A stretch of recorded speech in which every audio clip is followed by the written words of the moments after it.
Ayan, so may nagtanong, sabi niya, "Ma'am, ano bang sabon dapat ipare sa Neko tayo?" Nagtitake na daw siya ng Neko, 1 week na. I-share ko sa inyo guys yung ginagamit ko since nagpe-prepare na nga ako for my wedding. Share ko sa inyo yung sabon ko, yung lotion ko, tsaka yung mga supplements na iniinom ko. Ito yung sabon ko, ayan, si Power Soap.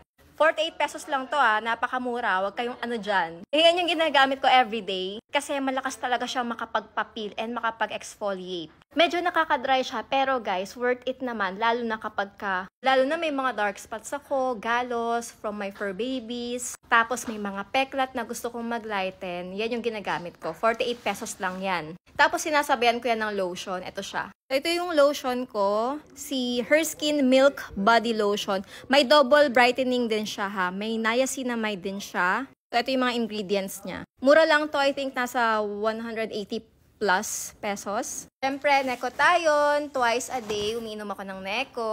Tapos, everyday, ayan, twice akong nagko-collagen. So, Neko White, tinitimpla ko na yan, 2 sachets agad.